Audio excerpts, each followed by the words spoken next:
సూర్య అనంతపూర్ నుంచి వెళ్ళి మాకు సంబంధించిన ఒక విషయం ఏంటంటే ఏపీలో గడప గడపకు ప్రభుత్వం అనే కార్యక్రమాన్ని తెలుగుదేశం పార్టీ రద్దు చేసుకున్నది. అంటే కూటమి ప్రభుత్వం ఏదైతే ఉన్నదో రద్దు చేసుకున్నది. ఈ విషయంపై సూర్య మీ దగ్గర ఉన్న సమాచారం, గ్రౌండ్ రిపోర్ట్ ఏంటి?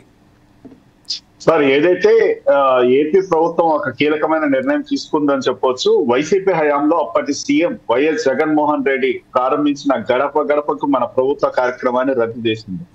నిజం చెప్పాలంటే ఏదైతే దేశం కావచ్చు, రాష్ట్రంలో కావచ్చు, పార్టీలు అధికారంలోకి వచ్చినప్పుడు ఏదైతే పాత పథకాలు ఏదైతే పెట్టింటారో నెక్స్ట్ ప్రభుత్వం వచ్చిన తర్వాత దాన్ని పేర్లు మారుస్తారు. మనకు ఉదాహరణకు చూసామంటే ఇందిరమ్మ గృహాలు అనేసి కాంగ్రెస్ పార్టీ పేరు పెడితే టీడీపీ ప్రభుత్వం వచ్చిన తర్వాత దానికి పేరు మార్చడం. అదే విధంగా ఏదన్నా ఆరోగ్యశ్రీ కార్యక్రమం అంటే ఇప్పుడు కాంగ్రెస్ పార్టీ ఉన్నప్పుడు రాజీవ్ ఆరోగ్యశ్రీ అని పెట్టింది. తర్వాత వైసీపీ వచ్చిన తర్వాత రాష్ట్రంలో డాక్టర్ వైఎస్ఆర్ ఆరోగ్యశ్రీ పథకం అని పెట్టింది. తర్వాత ఇప్పుడు టీడీపీ వచ్చిన తర్వాత ఎన్టీఆర్ ఆరోగ్యశ్రీ పథకం అన్నట్టు పెట్టింది. ఆ విధంగా ఏదైతే ప్రభుత్వము ప్రజలకు ఏదైతే సంక్షేమ కార్యక్రమాలు కావచ్చు, పథకాలు కావచ్చు ఏదైనా ఇస్తూ ఉంటే పేరు మార్పు చేస్తారు, కానీ పథకాలని రద్దు చేసే కార్యక్రమాన్ని చాలా అరుదుగా జరుగుతుంది. అయితే ఈరోజు చూసామంటే కూటమి ప్రభుత్వం ఒక కీలకమైన నిర్ణయం తీసుకొనేసి గడప గడపకు ప్రభుత్వ కార్యక్రమాన్ని రద్దు చేసింది. దీనికి ఎందుకు రద్దు చేసిందంటే కొన్ని కారణాలు కూడా ఇక్కడ మనం మాట్లాడాల్సి వస్తుంది. ఎన్నికల ఏడాది ముందు డాక్టర్ వైఎస్ జగన్మోహన్ రెడ్డి ఈ కార్యక్రమాన్ని ప్రారంభించారు. తొలుత వచ్చేసి ఇది కేవలం పార్టీ కార్యక్రమంగా మొదలు పెట్టారు. అయితే తదనంతరం దాన్ని పూర్తిగా వచ్చేసి ప్రభుత్వ కార్యక్రమంగా అన్నది పెట్టడం అనేది జరిగింది. అంటే యాక్చువల్ గా దీనికి మొత్తం అంతా విశ్లేషణ జరిగింది, నిపుణులతో సమాచారం అంతా తీసుకోవడం జరిగింది. చర్చించిన తర్వాతే ప్రభుత్వం ఈ నిర్ణయం తీసుకుందని చెప్పొచ్చు. దీనికి రద్దు చేస్తూ రాష్ట్ర ప్రణాళిక విభాగం ముఖ్య కార్యదర్శి పీయూష్ కుమార్ ఉత్తర్వులు జారీ చేయడం జరిగింది. నిజం చెప్పాలంటే ఈ ముఖ్యమంత్రి వైఎస్ రాజశేఖర రెడ్డిగా ఉన్న జగన్మోహన్ రెడ్డి నేతృత్వంలో వైఎస్ఆర్ కాంగ్రెస్ పార్టీ 3 ఏళ్ల పాలన సందర్భంగా రాష్ట్ర వ్యాప్తంగా గడప గడప కార్యక్రమాన్ని మొదలుపెట్టింది. అంటే ప్రధానంగా వచ్చేసి గత 3 ఏళ్ల కాలంలో రాష్ట్ర ప్రభుత్వం ఎన్నికల మేనిఫెస్టోలో చెప్పిన అంశాల్లో దాదాపుగా 95% వరకు అమలు చేసి చూపించింది అన్నట్టు ప్రతి ఒక్కరికి చెప్పడానికి ఈ ఇంటింటికి వెళ్లే కార్యక్రమమే ఈ గడప గడప ప్రభుత్వం అన్నది. అంతేగాక ఈ ప్రభుత్వ పథకాలు మతాలు కులాలకు అతీతంగా కూడా మేము చేస్తున్నాం అన్నట్టు ప్రచారం చేయడానికి ఒక గ్రామ వార్డు సచివాలయాలు వాలంటరీ వ్యవస్థ ఏ విధంగా పనిచేస్తోంది మొత్తం అంతా ఒక ఫీడ్బ్యాక్ తీసుకోవడానికే ఈ కార్యక్రమం మొదలు పెట్టినట్టు అప్పట్లో ప్రభుత్వం అనేది చెప్పడం జరిగింది. దీంట్లో ఆయా నియోజకవర్గాల్లోని గ్రామ వార్డు సచివాలయాలు మండల మున్సిపాలిటీతో పాటు అదే విధంగా అధికారులతో కలిసి ఎమ్మెల్యేలు ప్రతి ఇంటికి వెళ్లే కార్యక్రమాన్ని జరుగుతుంది.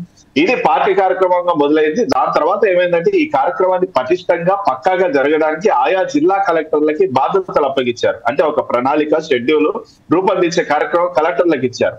అప్పటి నుంచి అది ప్రభుత్వ కార్యక్రమంగా అన్నది మారిపోయింది. అయితే ఇప్పుడు ఈ కూటమి ప్రభుత్వం వచ్చిన తర్వాత ఒక పార్టీ పెట్టిన కార్యక్రమం, అదే విధంగా ఒక పార్టీ పేరుతో జరిగిన కార్యక్రమం, లేకపోతే వాళ్ళు అక్కడ సక్సెస్ అయ్యారో ఏంటి అనేది పక్కన పెడితే ఆ కార్యక్రమాన్ని కొనసాగించడం అనేది కరెక్ట్ అయిన విధానం కాదు అన్నట్టు ఈ చంద్రబాబు నేతృత్వంలో మంత్రివర్గం కూడా ఆల్రెడీ డిస్కషన్ చేసింది. దానిపైన అనేక విమర్శలు కూడా నిపుణులు రావడం జరిగింది. ఆ పథకాన్ని రద్దు చేయండి అన్నట్టు. కాబట్టి న్యాయపరమైన అన్ని సలహాలు సూచనలు తీసుకున్న తర్వాత ఈ రోజు ఈ కార్యక్రమాన్ని రద్దు చేస్తున్నట్టే ఉత్తర్వులు అయితే జారీ చేశారు.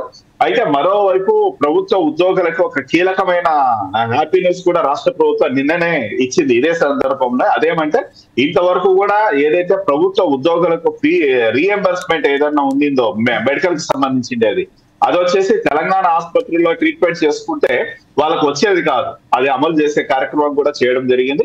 ఏదైతే ఆరోగ్య సమస్యలతో బాధపడుతూ తెలంగాణ ఆసుపత్రిలో వైద్యం చేయించుకుంటున్న ప్రభుత్వ ఉద్యోగులకు బిల్లులు రీఎంబర్స్మెంట్ కాకపోవడంతో ఇన్నాళ్ళు చాలా ఇబ్బంది పడ్డారు.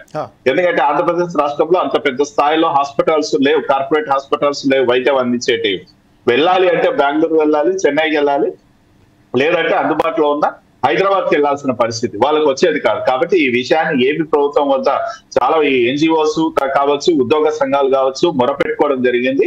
ఇది ఒక మంచి కీలక నిర్ణయం తీసుకొని ఈ నేపథ్యంలోనే తెలంగాణ డిఎంఈ గుర్తింపు పొందిన ఆసుపత్రిలో చికిత్స చేసుకొని ఏదైతే బిల్లులు రీఎంబర్స్మెంట్ పొందడానికి వీలవుతుందో ఆ పర్మిషన్ అనేది ఇచ్చింది. ఈ మేరకు ఎన్టీఆర్ వైద్య సేవ సిఇఓను కూడా ఆదేశాలు అనేది జారీ చేసింది. ఒక హ్యాపీనెస్ అని చెప్పొచ్చు.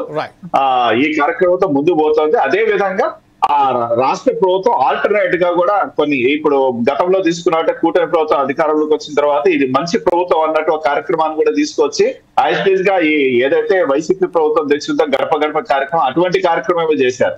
అదే విధంగా మీ ఎమ్మెల్యే మీ ఇది అన్నట్టు కూడా ఒక కార్యక్రమాన్ని నిర్వహిస్తున్నారు. ఎమ్మెల్యేలు కూడా ఆదేశాలు ఇవ్వడం జరిగింది కూటమి ప్రభుత్వం. ప్రతి ఒక్కరు కూడా వార్డుల్లో తిరగాలి, నియోజకవర్గాల్లోని వార్డుల్లో తిరగాలి, ప్రజా సమస్యలు తీసుకోవాలి, ఇంకా ప్రజలకు ఎటువంటి కార్యక్రమాలు అమలు చేయాలి, సంక్షేమ కార్యక్రమాలు అందుతున్నాయా లేదా ఇది ఈ ఫీడ్బ్యాక్ కూడా తీసుకోవాలన్నట్టు కూడా ఆలోచన చేయడం జరిగింది.